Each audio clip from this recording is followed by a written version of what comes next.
where we challenge the ordinary and celebrate the extraordinary. I'm Shera. I'm Bill Nealon. And today, you guys have tuned in on the right day. We are doing our version of a game called Curious Mind Maze.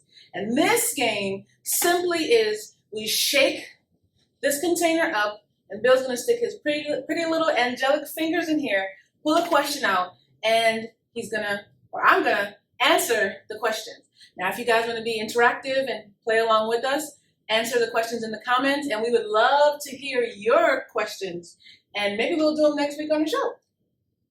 Now, these questions are unusual. They're sort of kind of unanswered, so we don't know what they're going to be, and our answers may be varied. So let's see. All right, Bill, you ready? Ready. Let's give it a good shake. Cha-cha-cha! Let me see here. Okay. Drum roll, please. Do we actually sound to others like we think we sound in our own heads? Okay. So I always think I sound very angelic, but I've had people, in talking to me, mock me, and that is not how I sound. So I think we always think the best of ourselves, and we think we have the best voice. But then there are people that they mock us, and we don't sound the way we think we sound. Wow, I have to agree. In my head, I like the sound, how it resonates, but when I've heard myself take on a phone conversation on the phone, I go, "Oh, that can't be me." I know. Or recording? Oh, no, that's not me. Who's that? That isn't me. I sound much better than that. Yeah. Well, speaking of voices, Bill, I know you got an accent. I know you got a good accent in there. To give me something. Well, I've lived in various parts of the country growing up, and I've always had an ear for it. And when I was a young guy back in the 70s, I think the more people drank, the better I sounded. Okay. I need a drink here. Called upon to do The Godfather or Rocky or things like that. And some people have an ear for accents and for voices, and I think they were more impressed that I memorized the scene than the voice itself. Okay. There's an opener in The Godfather where this undertaker, his daughter's beaten by these two men, and she comes to the Godfather on his wedding day, on his daughter's wedding day, and he says, Mother son, why do you treat me so disrespectfully? Keep going. I want to hear more. Yo, Andrew, see his face? You gotta put this face on a stand, you know what I'm saying? Sometimes I wake up, my whole body feels like a wound, you know what I mean? I want to take a taxi to get me from my bed to the bathroom, you know what I'm saying? I'm South Paw, South Jersey, South Trenton, South Boston, South Paw. See, Paw, see? You having a good time? I'm talking too loud? That is really good. So you got two different ones. Which one did you do? The first one was? Well, that was from The Godfather. That was Marlon Brando. And the second one? Don Corleone. The second one was, of course, Sylvester Stallone doing Rocky.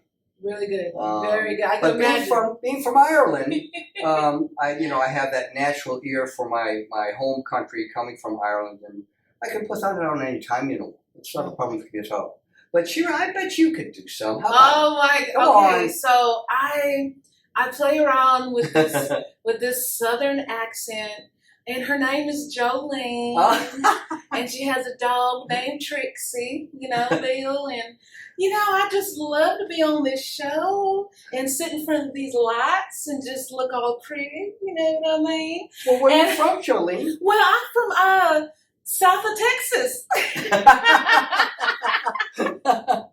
Southern Texas, that's for sure. Well, yes, and I love the weather. It's so beautiful outside, and I just love to show my legs, Bill.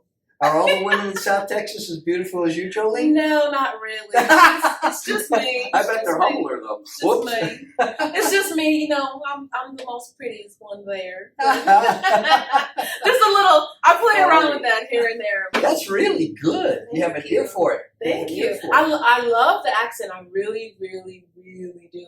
When I hear someone, I'm like, oh, please keep going. I want to hear more. So, Yeah. Well, I don't know how you think you sound in your head, but you sound great to us. That's really, you've got that down.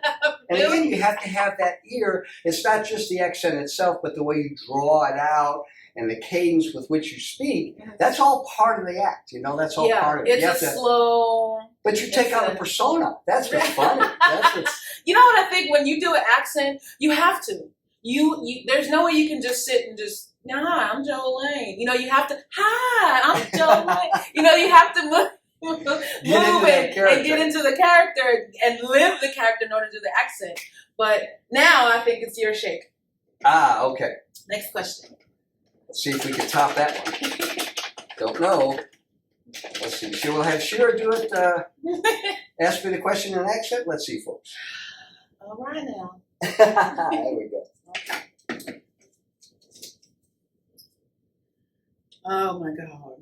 Why does the word Q have so many vowels when pronounced the same as the letter Q? Oh boy. I went to college, but I don't know the answer for that. So why does the word Q, spelled Q-U-E, U-E, have so many vowels when pronounced the same as the letter Q? You know, I can only think, I don't know, maybe this is just a guess, but I think it's a French origin, and a lot of French words have a lot of silent letters, like your beau, which we would, in English, we would say B-O, but they spell a beau like a paramour, like a boyfriend. Yeah. They spell it B-E-A-U, right? Or Trudeau, or these French, they have a lot more letters than the sound itself. And that may be the reason for Q. I think it's a French origin. I'm not, don't quote me on that, but I think so. And maybe that's the reason. I don't know. I mean, along with the word Q and the letter Q, there's words even in the English language that have these letters that are not pronounced, or these, and it's why? Oh boy, I'll say, like the bough on a tree, B-O-U-G-H, and then you have the B-O-U-G-H. Yeah, and bow? then you have the word rough, which is R-O-U-G-H, and then you have the word through, T-H-R-O-U-G-H. So for a foreigner, gotta be difficult English language. And then there's like 4 different throughs, the T-H-R-E-W. There's and there's the context and how you use them. So yeah, that question is definitely one that doesn't sort of kind of make sense. Why can't we just write the letter Q, you know, like a text message? We got to spell it out. Q-U-E. U-E. No, I don't want to do that. But, all right, now I think it's my shake. Yes. Ready? Your shake. Let me get a good shake because I'm trying to get you a good philosophical one. All right, let's see. Ready? Ready. Was that the breathing technique? Yeah, see if I can get an easy one. All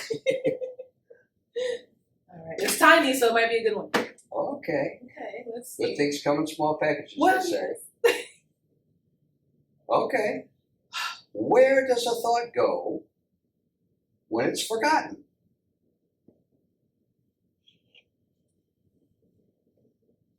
Well, a person like myself, my brain looks like, you know, those file cabinets? And they're stacked to the ceiling and everything is organized by date, memory, time. And for me, I would think a forgotten thought goes into a forgotten thought folder somewhere. But yeah, where does it go? I think you're onto something there. I think it does just goes to another compartment because, you know, the brain funnels in so much information simultaneously, and it's easy to do. You've done it, I've done it, Yeah. we forget, we have a thought, we forget it. And I think it just goes into another little boundary, another little, like you said, a file in our brain. And because if we don't try, we seem to be able to recall it. If we stop thinking about it, it bounces back in sometimes. Yeah. And then wherever it went, it comes back from it. All of a sudden you're in the middle of a conversation. I remember what I was going to say.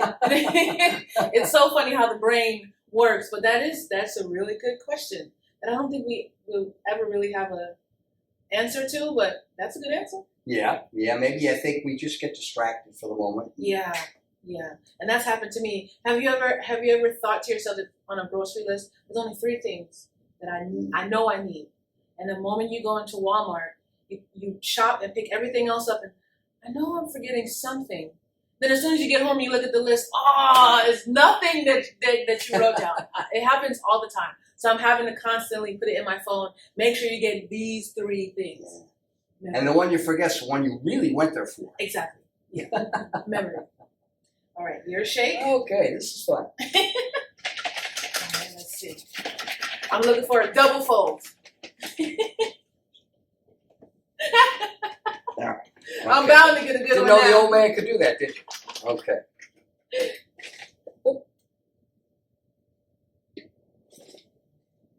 Let me get down in there. Get to the bottom.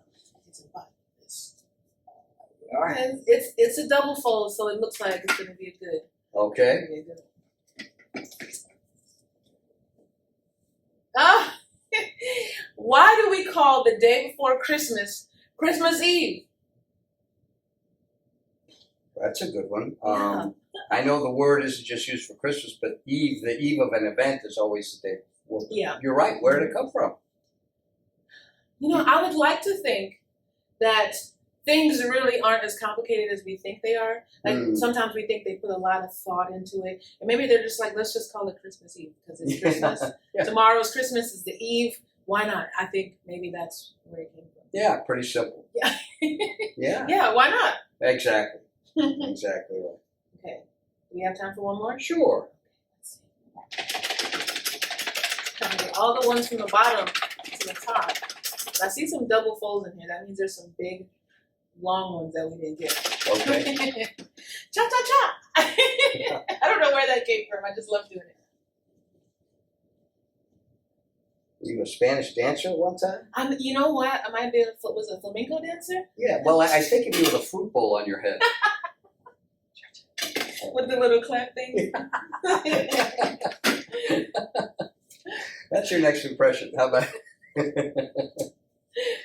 All right, sure. Oh gosh. If we only explored 5% of the ocean, Oh, okay. what else is down there? I love this question. Because I'm one of those people that actually believe aliens exist. I don't know why you do. But 5% of the ocean is nothing. That's like 10 feet of the ocean. That's nothing. Mm-hmm. We have no idea what's down there. I think there's some spooky, creepy crawly. The megalodon is probably down there. You know what I always thought was at the bottom of the ocean? Do you remember back in the day, like way back, they used to say these huge octopus-like animals called the kraken destroyed these ships? Yes. I think that's what's down there, like deep down in the depths in the cold. That's where those huge squids, octopi, or whatever it's called. Mm-hmm. Those they're down there, and some things that we don't even want to know. You're right, because those illustrations didn't come from nowhere. Exactly, and it's Where'd not they come just from? it's not just one person saying this. There are sailors. There are real sailor accounts from different ships at different time frames. All through There's- history. Yeah, they're Yeah. saying the same things. I think there's a huge, and maybe we think like the megalodon that they've died out, or no, They're in depths uncharted. Yeah. yeah. And if you watch, there is a documentary with what's the guy who made Titanic? Oh, Cameron. James Cameron. Cameron. He goes into a submersible. He makes a submersible. Him and his team. And he goes to the bottom of, is it the Mariana Trench? Yes, that's the And deepest. yes, and when it's just him in this little submersible. It's on YouTube. It's about an hour long, and he goes all the way down to the bottom. And when he gets there, there's nothing. It's completely silent, quiet. There's no animals. I mean, there's no plants. But I just think it's where he went. I think there's deeper than that. Mm. I don't think you may even find the bottom of the ocean, because it's like think of the Grand Canyon. It's kind of, Sure. imagine that at the bottom of the ocean. That's And that's the deepest that we know of. yeah. And the Marianas Trench is 7 miles. 7. Yeah. Oh, We don't have the equipment right. to even go as For the expense. yeah. and I'm really into this topic. So there's another submersible that went down years before James Cameron did, and they got to almost the same depth as the Mariana Trench, and there was a crack in the glass, and they had to come right back up. So I believe we don't even have the equipment yet to go any further than the 7 miles into the ocean. So how can we know exactly what's there? And on top of that, whatever's down there probably doesn't even want to see us. You know, the moment we come with cameras and a ship and, you know, a submersible, they're going to leave. Quickly hide. Yeah, Yeah, you're quickly right. hide, I yeah. didn't think of that, but we kind of telegraph our appearance, so they get out of the way. Sure, I'm sure they hide. Yeah. Do you think there's mermaids down there? Mermaids? If they're down that deep, I don't want to meet one. I don't think they look like Ariel. I'm not sure there's a King Triton down there anywhere, so I don't think we want to know. I don't think that's the time. I think that's not a good thing. You know what? Let's do one more just for old time's sake. Sure. Gotta get a good shake, guys. All right, we're gonna get get a good one. out of the depths. Like the ocean. That stubborn one right there. That means it's gonna be a good one.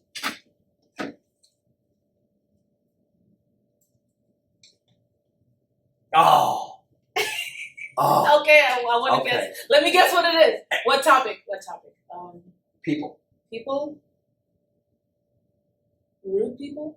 I think this is one you have always wanted to know Really? Okay, good. in the past couple of years. Okay, let's. All of us may want to know this one. Are you ready? Everyone, move forward, edge of your seat. Ready? Edge. Okay, everybody ready? On the count of 3, 1, 3. Who would win in a fight? Ah! I'm not done yet. John Wick or Robert McCall, the Equalizer. Who would win Okay. if they got in a fight? Okay.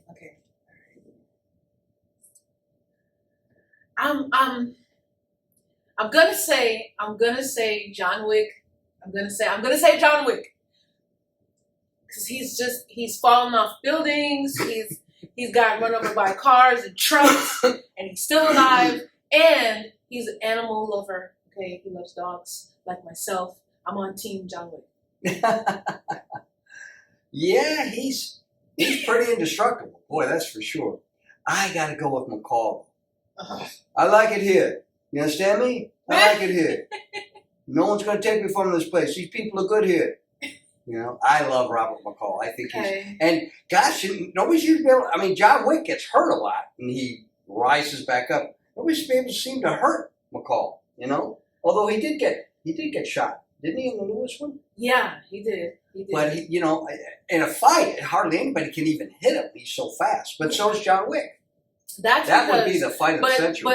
But if you put John Wick and McCall together, and they know they're gonna fight each other, I think John Wick, because Equalizer, he wins by the element of surprise.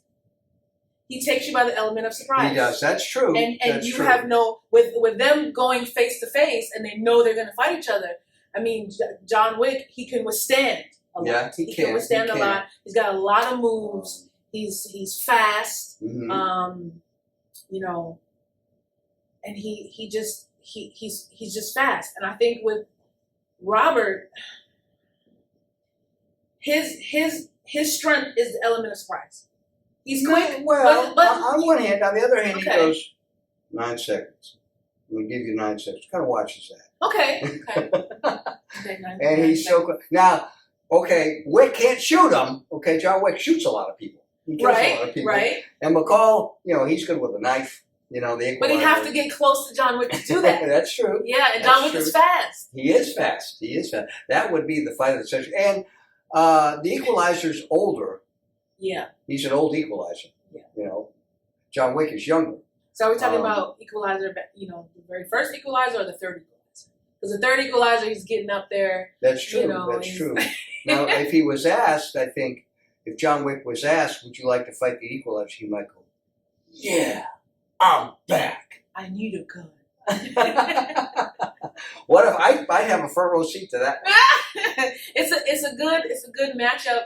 I don't know. I'm giving it to John Wick. I'm sorry. I love the Equalizer. I love you, Denzel. But John Wick, I think you got it. You got the moves. You know karate. You know everything. So I don't know. John, what does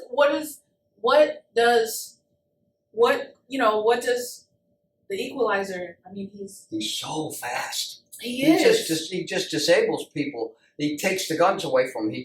But you're right, because John Wick has those martial arts where he crosses his leg over his head and he brings him down with his feet a lot. He'll, the jujitsu moves. He wraps his legs around people, pulls them to the ground.